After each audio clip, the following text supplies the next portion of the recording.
اس کے جسم پر کپکپی طاری ہو رہی تھی۔ وہ صبح تک اس حالت میں وہاں یقیناً ٹھٹر کر مر جاتا اگر خوف یا کسی زہریلے کیڑے کے کاٹنے سے نہ مرتا تو۔ اس کے جسم پر اب چھوٹے چھوٹے کیڑے رینگ رہے تھے اور بار بار وہ اسے کاٹ رہے تھے۔ وہ اپنی برہنہ ٹانگوں پر چلنے اور کاٹنے والے کیڑوں کو جھٹک رہا تھا، مگر باقی جسم پر رینگنے والے کیڑوں کو جھٹکنے میں ناکام تھا۔ وہ نہیں جانتا تھا کہ ان چھوٹے چھوٹے کیڑوں کے بعد اسے اور کن کیڑوں کا سامنا کرنا پڑے گا، اور اگر وہاں بچھو اور سانپ ہوتے تو۔ وقت گزرنے کے ساتھ ساتھ اس کی حالت مزید خراب ہو رہی تھی۔ آخر یہ سب میرے ساتھ کیوں ہوا ہے؟ آخر میں نے کیا کیا ہے؟ وہ بے چارگی سے سوچنے میں مصروف تھا۔ اور میں یہاں مر گیا تو میری لاش تک دوبارہ کسی کو نہیں ملے گی۔ کیڑے مکوڑے اور جانور مجھے کھا جائیں گے۔ اس کی حالت غیر ہونے لگی۔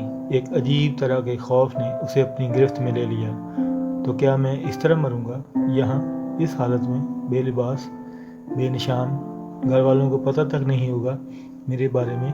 کیا میرا انجام یہ ہونا ہے؟ اس کے دل کی دھڑکن رکنے لگی۔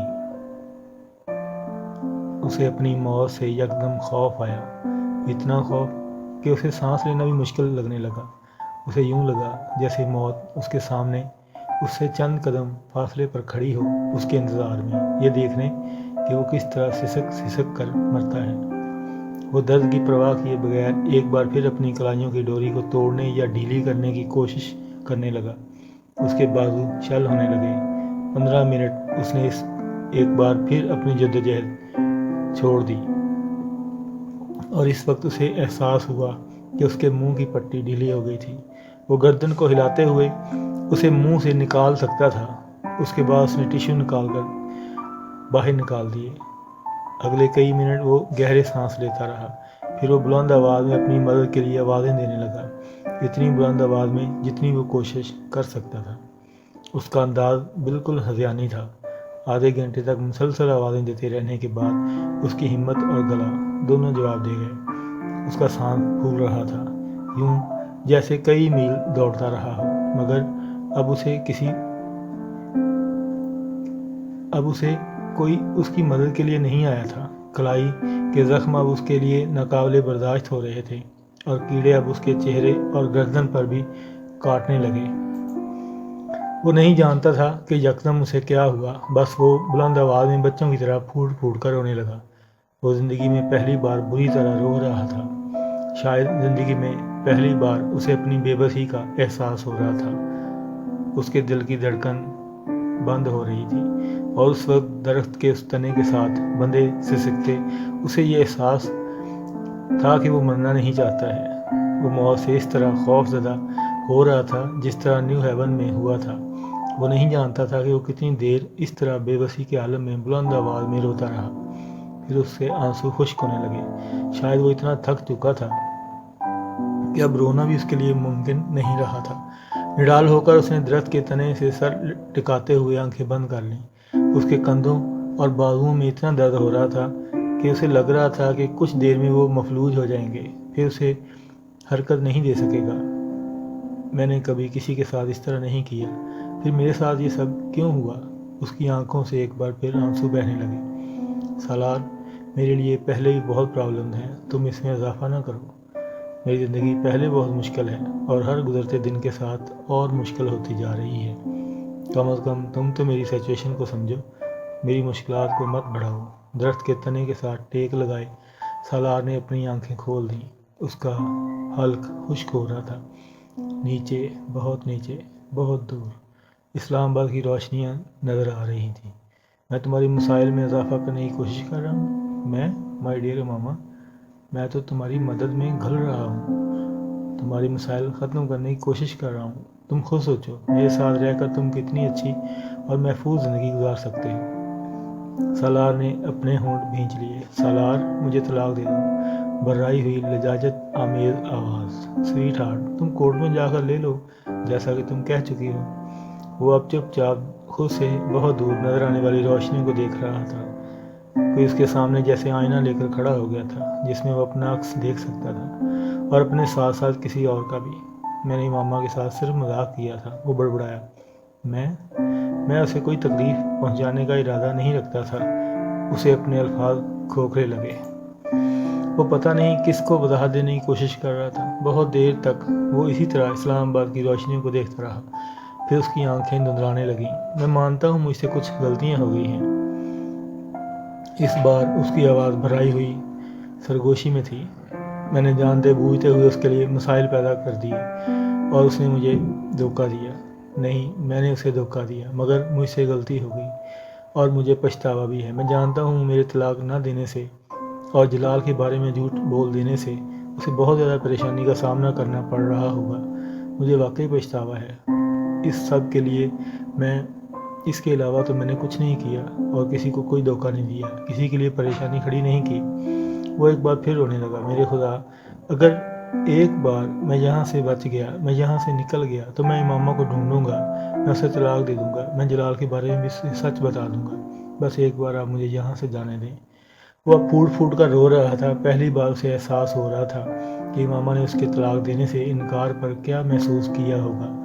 شاید اسی طرح اس نے بھی اپنے بندھے ہوئے ہاتھ محسوس کیے ہوں گے جس طرح وہ کر رہا تھا۔ وہاں بیٹھے ہوئے پہلی بار وہ امامہ کی بے بسی، خوف اور تکلیف کو محسوس کر سکتا تھا۔ اس نے جلال انصر کی شادی کے بارے میں اسے جھوٹ بولا تھا اور اس کے اس جھوٹ پر امامہ کے چہرے کا تاثر اب اسے بہت اچھی طرح یاد آ رہا تھا۔ اس وقت وہ تاثر سے بے حد محسوس ہوا تھا۔ وہ اسلام آباد سے لاہور تک تقریباً پوری رات روتی رہی تھی اور وہ بے حد مسرور تھا۔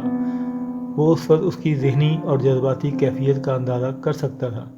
اس اندھیری رات میں اس گاڑی میں سفر کرتے ہوئے اس سے اپنے آگے اور پیچھے کچھ بھی نظر نہیں آ رہا ہوگا۔ واحد پناہ گاہ جس کا وہ سوچ کر نکلی تھی وہ جلال انصر کا گھر تھا اور سالار سکندر نے اسے وہاں جانے نہیں دیا تھا۔ وہ رات کے اس پہر وہاں اعصاب میں اترنے والی تاریکی میں بیٹھ کر ان اندیشوں اور خوف کا اندازہ کر سکتا تھا جو اس رات امامہ کو رلا رہے تھے۔ مجھے افسوس ہے، مجھے واقعی افسوس ہے، لیکن میں کیا کر سکتا ہوں؟ اگر وہ مجھے دوبارہ ملی تو میں اسے ایکسکیوز کر لوں گا۔ میں جس حد تک ممکن ہوا اس کی مدد کروں گا، مگر اس وقت تو میں کچھ بھی نہیں کر سکتا۔ اگر میں نے کبھی کوئی نیکی کی ہے تو اس کے بدلے مجھے رہائی دلا دے۔ او گاڈ، پلیز پلیز پلیز۔ اس نے بہتے ہوئے آنسوؤں کے ساتھ اپنی نیکیاں گننے کی کوشش کی جنہیں وہ گنوا سکے۔ اس وقت پہلی بار اس پر یہ ہولناک انکشاف ہوا کہ اس نے زندگی میں اب تک کوئی ایسی نیکی کی ہی نہیں تھی، کوئی نیکی جسے وہ اس وقت اللہ کے سامنے پیش کر کے اس کے بدلے میں رہائی مانگتا۔ ایک اور خوف نے پھر اس کو اپنی گرفت میں لے لیا تھا۔ اس نے زندگی میں کبھی خیرات تک بھی نہیں کی تھی اور وہ اس پر یقین بھی نہیں رکھتا تھا۔ وہ ہوٹل اور ریسٹورانٹ میں ٹپ خوش دلی سے دیا کرتا تھا، مگر کبھی کسی فقیر کو ہاتھ پھیلانے پر بھی اسے کچھ نہیں دیتا تھا۔ اسکول کالج میں مختلف کاموں کے لیے جب فنڈ جمع ہوتے تب بھی وہ ٹکٹس خریدنے یا بیچنے سے صاف انکار کر دیتا۔ میں چیریٹی پر یقین نہیں رکھتا۔ اس کی زبان پر روکھے انداز میں صرف ایک ہی جملہ آتا، میرے پاس اتنی فالتو رقم نہیں ہے کہ میں ہر جگہ لٹاتا پھروں۔ اس کا یہ رویہ نیو ہیون میں بھی جاری رہا۔ یہ سب صرف چیریٹی تک ہی محدود نہیں تھا۔ وہ چیریٹی کے علاوہ بھی کسی کی مدد کرنے پر یقین نہیں رکھتا تھا۔ اسے کوئی ایسا لمحہ یاد نہیں آیا جب اس نے کسی کی مدد کی ہو، صرف امامہ کی مدد کی تھی۔ اور اس مدد کے بعد اس نے جو کچھ کیا تھا اس کے بعد وہ اسے نیکی نہیں سمجھ سکتا تھا۔ وہ عبادت کرنے کا بھی عادی نہیں تھا۔ شاید بچپن میں اس نے چند بار سکندر کے ساتھ عید کی نماز پڑھی ہو، مگر وہ عبادت سے زیادہ ایک رسم تھی۔ اسے نیو ہیون میں وہ رات یاد آئی جب وہ عشاء کی نماز ادھوری چھوڑ کر بھاگ آیا تھا۔ اس کے ساتھ اس نے ایک ہاکر کو دیے گئے $50 بھی یاد آئے۔ شاید وہ واحد موقع تھا جب اسے کسی پر ترس آیا ہوگا۔ وہ مستقل اپنے ذہن کو اپنی کسی نیکی کی تلاش میں گنگالتا رہا مگر ناکام رہا، اور پھر اسے اپنے گناہ یاد آنے لگے۔ کیا تھا جو وہ نہیں کر چکا تھا؟ اس کے آنسو، گڑ گڑانا، رونا، سب کچھ یکدم ختم ہو گیا۔ حساب و کتاب بالکل صاف تھا۔ وہ آج اگر اس حالت میں مر جاتا تو اس کے ساتھ کوئی زیادتی نہ ہوتی۔ 22 سال کی عمر میں وہاں بیٹھے کئی گھنٹے صرف کرنے پر بھی اسے اپنی کوئی نیکی یاد نہ آئے، جبکہ اس شخص کا IQ لیول 150 ہو اور اس کی میموری فوٹوگرافک وہ شخص اللہ سے یہ چاہتا ہو کہ اس سے کسی نیکی کے بدلے اس آزمائی سے رہا کر دیا جائے جس میں وہ پھنس چکا ہے۔ What is next to ecstasy? اس نے ٹین ایج میں کوکین پیتے ہوئے ایک بار اپنے دوست سے پوچھا، وہ بھی کوکین لے رہا تھا۔ مور ایکسٹیسی، اس نے کہا تھا۔ اس نے کوکین لیتے ہوئے کہا، there is no end of ecstasy, this is proceeds by pleasure and followed by more ecstasy. وہ نشے کی حالت میں اسے کہہ رہا تھا۔ سالار مطمئن نہیں ہوا۔ No it does not end, what happen when it ends, when it really ends. اس کے دوست نے عجیب سی نظروں سے اسے دیکھا۔ You know it yourself did not you, you have been thought it off and on. Salar جواب دینے کی بجائے دوبارہ کوکین لینے لگا تھا۔ اس کی کلاجوں کے گوشت میں اتری ڈور اسے اب جواب دے رہی تھی۔ پین، درد، what is next to pain? اس نے مذائقہ خیز لہجے میں اس رات امامہ ہاشم سے پوچھا تھا۔ نتھنگنیس، رسی نما کوئی چیز لہراتے ہوئے اس کے جسم پر گری تھی، اس کے سر پر، چہرے، گردن، سینے، پیٹ، اور وہاں سے تیز رفتاری سے رینگتی ہوئی اتر گئی۔ سالار نے کانپتے جسم کے ساتھ اپنی چیخ روکی تھی۔ وہ کوئی سانپ تھا جو اسے کاٹے بغیر چلا گیا تھا۔ اس کا جسم پسینے میں نہا گیا تھا۔ اس کا جسم اب جھاڑے کے مریضوں کی طرح تھر تھر کانپ رہا تھا۔ نتھنگنیس، آواز بالکل صاف تھی۔ And what is next to nothingness? تحقیر آمیز آواز اور مسکراہٹ اسی کی تھی۔ ہیل، اس نے یہی کہا تھا۔ وہ پچھلے آدھا گھنٹے سے وہاں بندھا ہوا تھا، اس ویرانے تاریکی اور وحشت ناک تنہائی میں۔ وہ پورا 1 گھنٹہ حل کے بل پوری وقت سے مدد کے لیے پکار رہا تھا۔ یہاں اس کا حلقہ آواز نکالنے کے قابل نہیں رہا تھا۔ ہیل سے نتھنگنیس، وہ دونوں ان بیچوں بیچ معلق تھا، یا شاید نتھنگنیس میں داخل ہونے والا تھا اور ہیل تک پہنچنے والا تھا۔ تمہیں خوف نہیں آتا یہ پوچھتے ہوئے کہ ہیل کے بعد کیا آئے گا؟ دوزخ کے بعد بھی آگے کیا آ سکتا ہے؟